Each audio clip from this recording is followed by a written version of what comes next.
Bismillahirrahmanirrahim.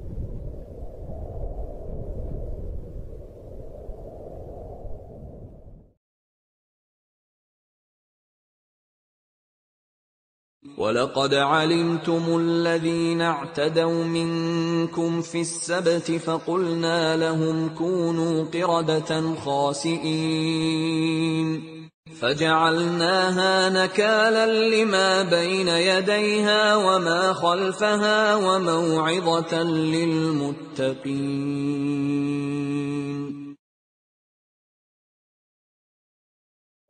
فَبِظُلْمٍ مِّنَ الَّذِينَ هَادُوا حَرَّمْنَا عَلَيْهِمْ طَيِّبَاتٍ أُحِلَّتْ لَهُمْ وَبِصَدِّهِمْ عَن سَبِيلِ اللَّهِ كَثِيرًا وَأَخْذِهِمُ الرِّبَا وَقَدْ نُهُوا عَنْهُ وَأَكْلِهِمْ أَمْوَالَ النَّاسِ بِالْبَاطِلِ وَأَعْتَدْنَا لِلْكَافِرِينَ مِنْهُمْ عَذَابًا أَلِيمًا. قُلْ هَلْ أُنَبِّئُكُم بِشَرٍّ مِّن ذَلِكَ مَثُوبَةً عِندَ اللَّهِ مَن لَّعَنَهُ اللَّهُ وَغَضِبَ عَلَيْهِ وَجَعَلَ مِنْهُمُ الْقِرَدَةَ وَالْخَنَازِيرَ وَعَبَدَ الطَّاغُوتَ أُولَٰئِكَ شَرٌّ مَّكَانًا وَأَضَلُّ عَن سَوَاءِ السَّبِيلِ. فَلَمَّا عَتَوْا عَمَّا نُهُوا عَنْهُ قُلْنَا لَهُمْ كُونُوا قِرَدَةً خَاسِئِينَ.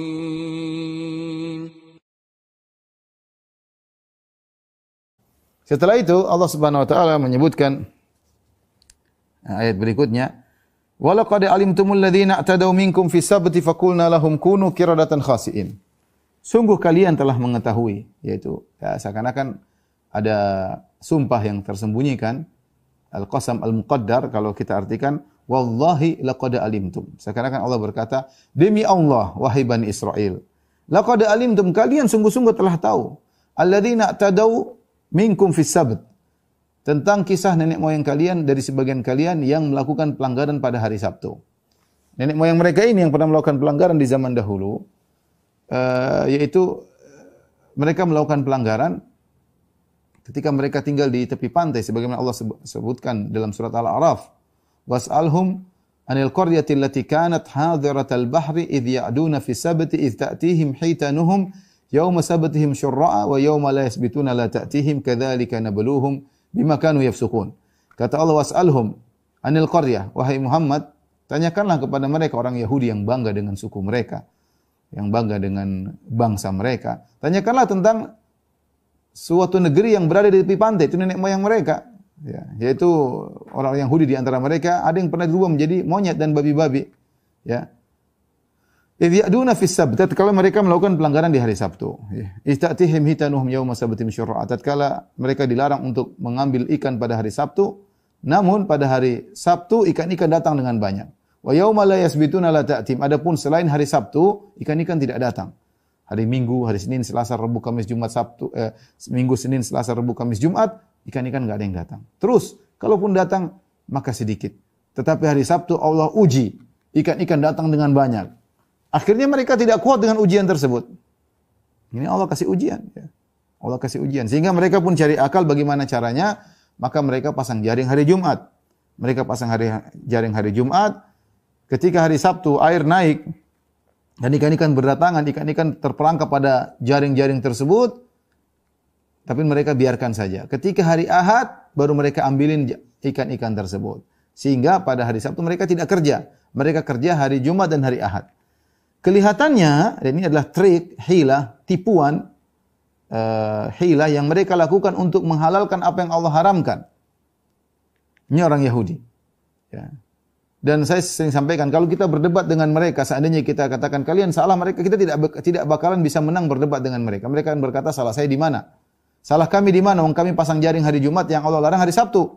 Yang penting kami pasang hari Jumat, ngambilnya hari Ahad. Terus salahnya di mana?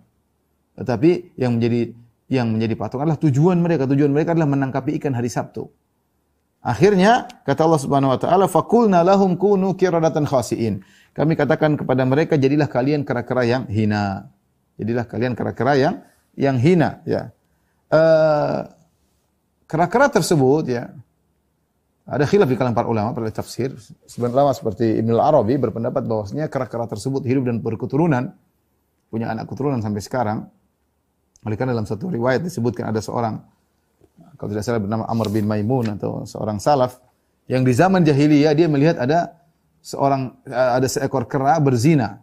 Seekor kera berzina, kemudian kera-kera yang lain merajamnya, melempari kera tersebut sampai mati dengan batu, ya. Ada kera yang berzina kemudian dilempari oleh kera-kera teman-teman keranya yang lain untuk melempari kera tersebut seakan-akan merajam, ya. Sehingga sebenarnya mengatakan ini kera-kera keturunan Bani Israel yang dahulu, yang mereka telah meninggalkan hukum rajam, ya mereka rubah. Sebagaimana kita jelaskan dalam tafsir surat Al-Maidah, mereka rubah hukum rajam menjadi hukum lain, yaitu barang siapa yang berzina, maka cuma dikasih wajah mereka, tubuhnya dihitamkan, kemudian cuma dicambuk, kemudian diarak dengan keledai, kemudian diarak berkeliling kampung, itu aja hukumannya. Padahal hukumannya orang berzina dalam Taurat adalah dirajam. Tapi mereka rubah. Maka Allah ingin menunjukkan kepada mereka, lihatlah, sebagian kalian dirubah jadi monyet, dan monyet tersebut mereka menerapkan hukum rajam. Monyet-monyet kalian yang masih hidup berupa manusia tidak menerapkan hukum rajam. Ini di antara dalil yang disampaikan oleh Ibnu Arabi, ya, tentang bahwasanya monyet-monyet tersebut ada keturunannya sampai sekarang.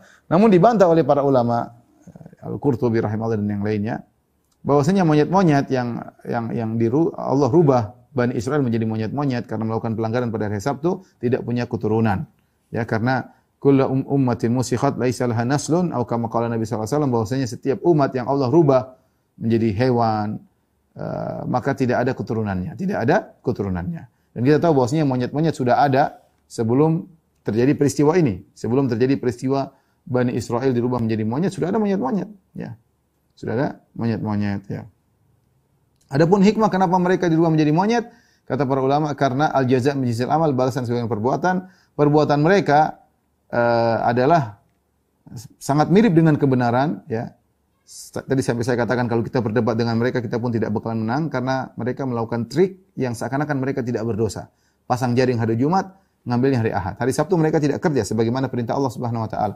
Namun hakikatnya itu adalah dosa. Itu adalah dosa. Bahkan dosanya besar, ya. Tidak seperti orang yang langsung melanggar. Seakan-akan mereka mau ngibulin Allah, seakan-akan Allah itu anak kecil mau dikibulin, ya. Ya masa Allah enggak tahu, itu kan dikibulin. Itu kebiasaan orang Yahudi. Ya, mereka ingin ngibulin syariat gimana caranya dan diikuti oleh sebagian kaum muslim terutama dalam masalah-masalah riba. Banyak hal riba kemudian mereka lakukan trik supaya menjadi halal, ya, padahal hakikatnya adalah riba. Ini diingatkan oleh Syekh Utsaimin rahimahullahu taala. Beberapa bentuk riba adalah bentuk trik.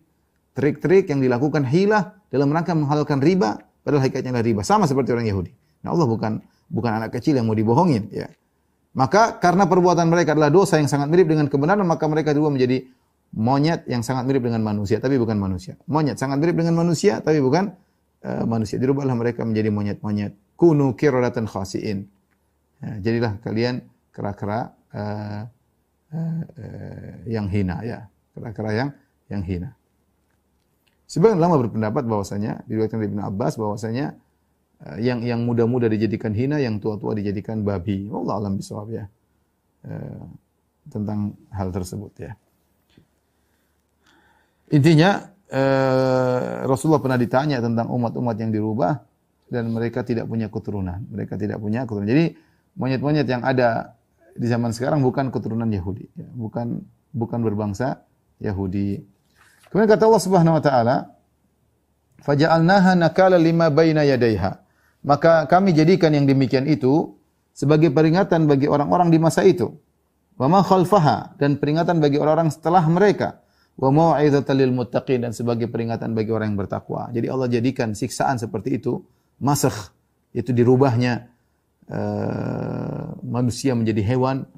Ini sebagai pelajaran bagi umat di zaman tersebut. Disebutkan dalam buku-buku tafsir Israiliyat, ketika mereka dirubah di pinggir pantai menjadi monyet-monyet. Sebagian orang-orang mereka ada yang datang dari luar, menyunguk mereka. Kemudian melihat, ketemu dengan sebagian mereka, ternyata ada monyet yang mengenal. Ditanya, kamu si fulan? Monyet yang mengganggu. Iya, aku bahasa monyet ya. Subhanallah. Tapi tidak bisa lagi bicara karena sudah jadi monyet ya. Jadi pelajaran bagi orang-orang Yahudi yang lain yang menyaksikan itu semua. Karena ini peristiwa besar, peristiwa hebat disaksikan oleh orang Yahudi. Makanya ketika Nabi menyebutkan tentang kisah ini, mereka tidak ada yang mengingkari. Orang Yahudi di zaman Nabi tidak mengingkari hal ini karena mereka tahu pernah terjadi kepada nenek moyang mereka. Bahwa sebagai nenek moyang mereka ada yang pernah dirubah menjadi monyet-monyet. Ya. Sampai bertemulah dengan orang-orang di zaman tersebut. Makanya Allah mengatakan, "Faja'alnaha nakala lima baina yadayha." Ini menjadi siksaan tersebut atau perubahan tersebut dari manusia menjadi monyet, menjadi peringatan, nakalan, yaitu peringatan bagi orang-orang di masa itu, wa ma khalfah, dan juga orang-orang di masa mendatang. Di masa mendatang, wa mau'izatan lil muttaqin, sebagai nasihat bagi orang-orang yang bertakwa ya, orang-orang yang bertakwa. Sebagian ulama menyebutkan bahwasanya karena mereka diazab, ya, sebagian salaf menyebutkan mereka dirubah jadi monyet itu diazab, sehingga mereka tidak hidup lama, bukan hidup kemudian sampai setahun, 2 tahun, tidak. Mereka hidupnya sekitar 3 hari, kemudian mereka meninggal semuanya. Karena mereka sedang diadab oleh Allah Subhanahu Wa Taala. Wal iyadzubillah, kunu qiradatan khasiin, jadilah kera-kera yang hina. Ya, lebih hina daripada kera-kera yang asli. Ya, ini karena mereka jadi kera karena bermaksiat kepada Allah. Allah Maha Kuasa. Allah merubah suatu menjadi sesuatu yang lain, itu kekuasaan Allah Subhanahu Wa Taala.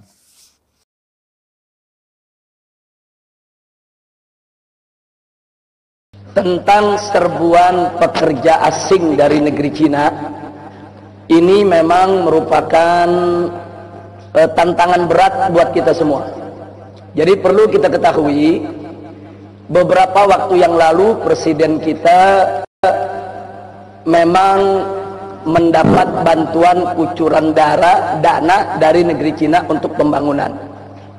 Tapi tolong dicatat oleh semua ikhwan yang ada di sini, dana bantuan untuk pembangunan dari Cina yang jumlahnya ratusan triliun itu tidak cuma-cuma. Pertama, itu sebagai pinjaman yang berbunga. Yang kedua, ini yang perlu kita tahu, bahwa ada kompensasi pembangunan itu harus dilakukan oleh perusahaan Cina. Berarti kan duitnya masuk ke sana lagi. Dan nggak sampai di situ. Yang ketiga, perusahaan Cina yang membangun itu akan menggunakan material, konstruksi dan lain sebagainya juga dari Cina. Yang keempat, untuk melaksanakan proyek-proyek tersebut, tenaga kerjanya pun ada persentase tertentu harus dari Cina. Nah, makanya ada beberapa proyek, katakan 900 tenaga kerja, yang 300 dari Cina. Kalau 9.000 tenaga kerja, yang 3.000 dari Cina, 30% lebih. Nah, jadi artinya di sini kita lihat, yang ngasih utang Cina, negara Cina nih, pakai bunga, kita bayar utangnya pakai bunga nanti. Terus kita punya proyek, mesti perusahaan dia juga yang kerjain. Dan beri materialnya, mesti beli sama dia juga. Nah, kemudian tenaga kerjanya mesti tenaga kerja dari dia juga. Jadi ini betul-betul satu penjajahan ekonomi. Jadi ini yang menolak sudah banyak, bukan hanya dari kalangan Islam, tapi hampir seluruh elemen bangsa Indonesia, apapun agamanya, yang cinta yaitu kepada negara ini, yang punya semangat nasionalisme dan kebangsaan yang tinggi, mereka semua menolak. Dan ini nggak boleh dibiarkan. Nah, ini yang perlu. Dan lagi pula persoalan tenaga kerja yang didatangkan tersebut, saudara, itu kan mestinya harus melalui bukan hanya sekedar perekrutan perusahaan mereka, tapi juga harus melalui penelitian pihak kita. Kita mesti tahu yang diturunkan ini intelijen bukan, yang diturunkan ini tentara bukan, yang diturunkan ini sebetulnya siapa. Nah, jadi ini sudah bukan lagi menjadi konon katanya, tapi real. Tenaga kerja Cina itu sedang menyerbu Indonesia. Itu pertama yang saya mau bicara. Yang kedua, ada hal yang sangat tragis, bukan lagi ironis tapi tragis. Manakala saudara di kita punya negeri ini sarjana yang baru lulus sekolah mau cari kerja setengah mati, itu antri untuk mendaftar ujian PNS aja 3 hari 3 malam mereka mesti antri setengah mati. Saudara, satu cari kerja setengah mati, ditambah lagi yang kedua yang udah dapat kerja banyak di PHK. Ini bangsa kita sendiri, udah bangsa kita cari kerja susah, banyak yang di PHK, akhirnya banyak yang terpaksa jadi TKI dan TKW di luar negeri. Sementara kita lagi kesulitan menyediakan lapangan kerja sedemikian rupa, lah kok lapangan kerja yang ada dikasih bangsa Cina. Ini bangsa Cina yang saya maksud di sini yang datang dari RRC ini ya. Nah, bukan Cina yang warga negara Indonesia, bukan. Kalau Cina warga negara Indonesia, mereka punya hak sipil yang sama dengan kita. Tapi ini saya bicara tenaga kerja dari negeri Cina. He kicked them out of Germany. The Arabs, the Palestinians, they do ahlan wa sahlan. Come with open arms. After a few years, they are kicked out of the home. Imagine someone gives the traveler his home to live, and the traveler kicks him out of his home, and he's shouting that he has taken my house, and you're calling them terrorists. So what they have to do is, let's get together and solve this problem. Whatever the problem is. Today, America is controlled by the Jews. Whether it be the banks, whether it be the money, whether it be the power. According to the American survey, no one can become a president of USA without walking the Star of David. So the Jews are a minority, less than 5% in America. But they're controlling the economy, they're controlling America. Brother, there are Muslims who own bank, but tell him that the major banks, it's owned by the Jews. And all the banks have got security, finally it goes to the Federal Bank. You know, Federal Bank in US. And Federal Bank in US is not owned by the US government. Many people think that the Federal Bank is owned by the government of US. No. It is owned by 7 individual families. And all of them are Jews. JP Morgan, Rockefeller, all of them. So your friend doesn't know the banking system. He doesn't know that how it is controlled by the Jews. So the full world, interest-based banking is controlled by the Jews. But I do know that there are some Muslims who own banks, interest-based banks, which is wrong. It's haram. Tell him that the Quran says about riba in no less than 8 different places. And Allah says in the Quran in Surah Baqarah, chapter number 2, verse number 278 and 279, if you do not abstain from involving in riba, in interest, take notice of a war from Allah and His Rasul. If you deal in interest, whether take interest or give interest, the Quran says Allah and His Rasul will wage a war against you. Interest is one of the major sins in Islam. If you have alcohol, it's a major sin, but Allah and His Rasul will not wage a war against you. When someone has alcohol, you say, oh, alcohol, very bad Muslim. Someone take interest, no problem, society is there.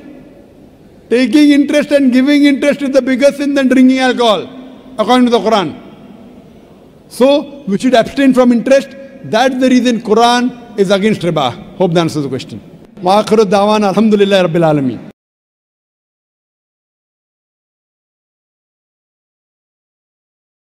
And those who went fishing on the day of the Sabbath, Allah cursed them. When you violate the law and when you abandon the law, Allah's anger is with you. And when you suffer broken hearts and broken homes, blame yourself, don't blame Allah. When He cursed them, He did something extraordinary. He said, Kunu kiradatan khasi'in. Be apes, monkeys, apes, despised. Never in the Quran do you find this language. He says about a people who have eyes and yet cannot see and so on. He says they are kal an'am. They're like cattle. But he doesn't say they're cattle. No. He says they're like cattle. He says, مَثَلُ الَّذِينَ حُمِّلُوا التَّوْرَاةَ ثُمَّ لَمْ يَحْمِلُوهَا كَمَثَلِ الْحِمَارِ. Those who have the book, but they don't live in accordance with the book, like donkeys with a load of books on their back. They are like donkeys. He doesn't say they are donkeys. No. He said they are like dogs, but he doesn't say they are dogs. But here he says be apes. He doesn't say be like apes. Be careful with the Quran. This is extreme anger. But can a human being be transformed into an ape? No. A human being is created as a human being and remain a human being until Judgment Day. Until Judgment Day, he's a human being. So a human being cannot be transformed into an ape, not according with the Quran. Well then, is the way of life of the apes something despicable? No, not at all. This is the fitrah, the natural way for the ape. That's the way he's ordained to live. The ape is naked, but there's nothing shameful for him to be naked. Excuse me, the ape engages in his sexual life in public. But there's nothing shameful and disgraceful for the ape. So now there's only one possibility left for explaining be apes despise. And that is a human being who was born and created by Allah, وَنَفَخْتُ فِيهِ مِنْ رُوحِي, and Allah's spirit is breathed into him. وَلَقَدْ كَرَّمْنَا بَنِي آدَمَ, Allah honored him. He has this very high status. This human being now descends. ثُمَّ رَدَدْنَاهُ أَسْفَلَ السَّافِلِينَ. This is أَسْفَلَ السَّافِلِينَ. This is the lowest of the low. When you stop living like that, in Jannah, when they became conscious of their nakedness, they took the leaves of Jannah to cover themselves. So a human being has a sense of shame. But when you lose this sense of shame, and you could now come out in public naked, you're living like the apes. This is a despicable way of life. And when you engage in sexual conduct, sexual activity in public, without any sense of shame, you are a people who have been cursed by the Lord God to live like apes. When you see fasad all over the world today, and you go to the Quran for the explanation of that fasad, the first answer that comes from the Quran is Gog and Magog. I wrote a book on Gog and Magog in the modern world 10 years ago. I don't know how many other scholars of Islam have written books on Gog and Magog at this time. But the world of Islamic scholarship has ignored the book and will continue to ignore the book, and I cannot understand. So I also have to join the ranks of those who have broken hearts. Allah says in the Quran about Gog and Magog, إِنَّ يَأْجُوجَ وَمَأْجُوجَ مُفْسِدُونَ فِي الْأَرْضِ, that Gog and Magog will perpetrate fasad on earth. The angels did not know that, but Allah knew it. Gog and Magog have to be human beings. Why? You've got to be able to analyze the text. It's not all there in black and white, you've got to think. And Allah sent the Quran لِقَوْمِ يَتَفَكَّرُونَ, to a people who think. And if you think, then you'll say, but wait a minute. Fasad is a sinful activity. The only people who can commit sin are not angels. Can angels commit sin?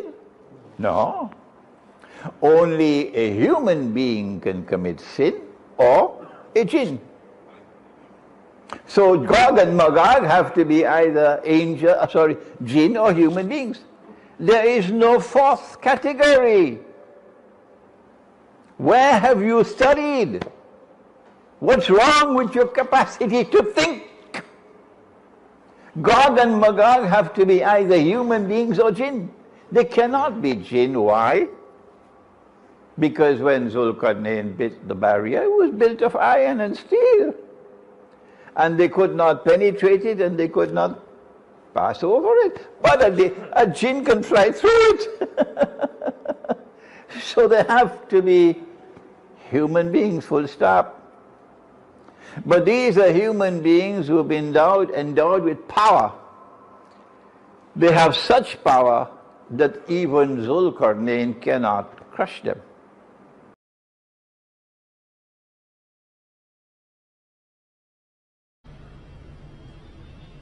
If we agree with how the Western media portrays the women's rights in Islam, we have no option but to agree that the women's rights in Islam, they are subjugated and they are not protected.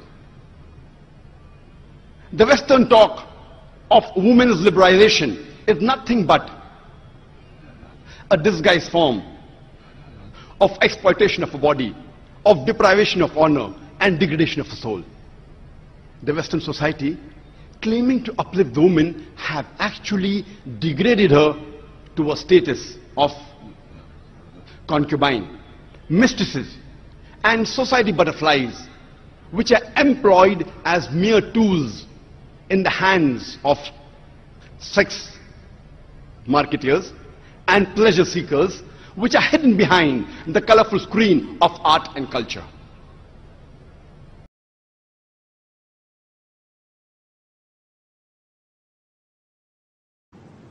The best protection for your children, number one, is to get them to recite the Quran every day in Arabic.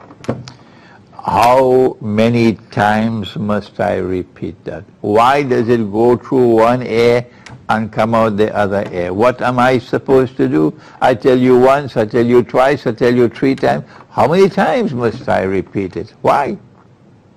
Allah did not send me in this world to keep on repeating 100,000 times to people who don't want to listen. Yeah?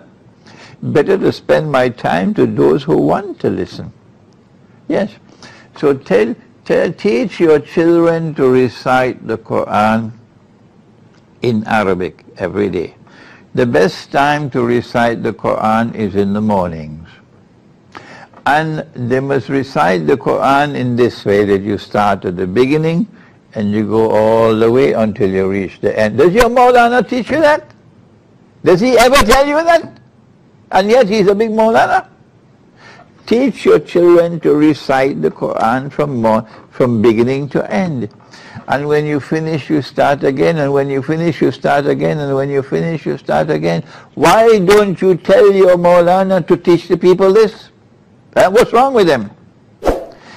When you constantly recite the Quran, you finish the Quran at least once a month. This recitation of the Quran has shifa in it, healing. And it helps to heal the damage being done by the electromagnetic waves which Dajjal is inundating the world with at this time, from your smartphones and your wireless computers and your laptops and all these things. This electromagnetic waves already is preventing the bees from navigating to be able to make honey. If it's doing that to the bees, you can imagine what it's doing to your children. So this is the first response, we say. Recite the Quran for protection from Dajjal. والحمد لله رب العالمين